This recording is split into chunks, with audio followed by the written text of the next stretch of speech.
நாங்களாம் ஆசிரியர் பணியில் இருந்தவர்கள். அவன் நிலைக்கு நாங்கள் மாறினா தான் அதை ரசிக்க முடியும். ஏன்னா பல பேப்பர்லாம் நாங்கள் பண்டல் பண்ணி வீட்டில் வச்சுக்கிறோம் சார். அருமையாக எழுதுவான். 18ஆம் நூற்றாண்டில் வாழ்ந்தவர்களை பற்றி குறிப்பு வரைகணும் ஒருத்தன் எழுதிக்கிறான், அனைவரும் மாண்டு விட்டனர்னு எழுதலாம். நான் ஃபுல் மார்க் போட்டேன் சார்.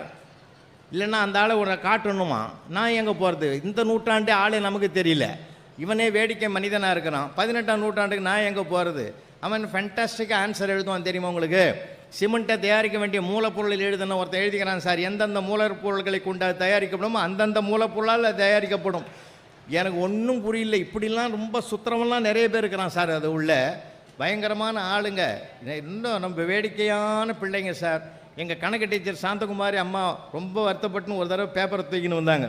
பேப்பர் தூக்கின்னு வந்து, நீங்கள் செல்லம் கொடுத்து இந்த பசங்களை கெடுத்துட்டீங்க சார். இல்லைம்மா, ரசிம்மா, குழந்தைதாம்மா ரசிக்கணும். அவன் எப்படி எழுதினாலும் பரவாயில்லம்மா, அதில் இருக்கிற உண்மையை பாருமா, அவன் இடத்துக்கு நீ வந்து பாருமா அப்படின்னுவேன்.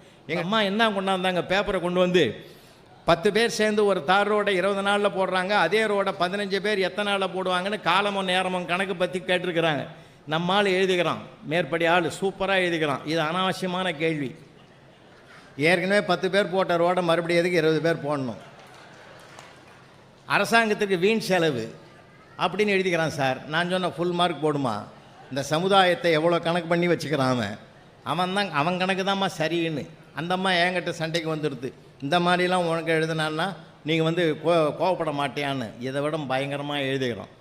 எங்கள் ஆசிரியர் பெருமக்களுக்கு நல்லாவே தெரியுங்க, ஒரு ஆண் பிள்ளை எழுதுறதுக்கும் ஒரு பெண் பிள்ளை எழுதுறதுக்கும் வித்தியாசம் இருக்குது.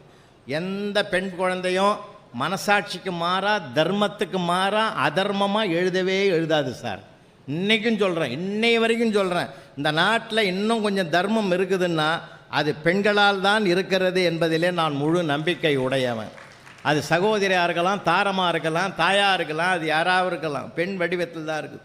ஏன்னா ஒரு கேள்விக்கு ஆன்சர் தெரிஞ்சால் தான் சார் ஒரு பெண் எழுதும், இல்லைன்னா எழுதவே எழுதாது, அப்படியே விட்டுடும். ஆனால் நம்மால் அப்படி இல்லை சார். எந்த கேள்விக்கு தெரியலையோ அதுக்கு தான் சார் நிறைய பக்கம் எழுதுவான். அடி பூந்து விளையாடுவான் சார். கற்பனை சிறக வான மண்டல பறக்க விட்டுருவான். நான் அப்படி தான் கேட்டேன், இந்த பூகம்பம் எப்படி உருவாகும்னு ஒருத்தன் எழுதிக்கிறான்.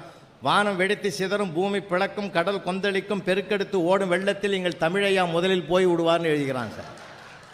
அவரை தொடர்ந்து ஆடு மாடுகள் எல்லாம் போகும். என் கூட எதை அனுப்புகிறான் பார். எல்லாத்தையும் படித்து பார்த்துட்டு மனசு நொந்து அவனை கண்டிக்கவும் கூடாது, மன உளைச்சல் வர மாதிரி திட்டவும் கூடாது. நான் என்ன தான் பண்ணுறது? அவனுக்கு மனசு வேதனை வெளிப்படுத்தணும் இல்லையா? அவனை கிட்ட கூப்பிட்டு, ஏண்டா ராஜா அப்படி அதர்மமாக எழுதிக்கிறேடா, நல்லா இருக்க மாட்டேன், நியாயமா தர்மமான்னு ஓன்னு அழுதான் சார். ஒருத்தன் செஞ்ச தவறுக்கு அழுதான்னா அதை விட மன்னிப்பு உலகத்திலே கிடையாது. விட்றா ஏன் அழற, கவலைப்படாத விடு, நான் ஒன்றும் அதை பெருசாக்க மாட்டேன், விட்றான்னு. நான் அதுக்கு அழுவில் நீ படித்து பார்த்து திருத்துவேன்னு நான் நினைக்கவே இல்லைன்னா.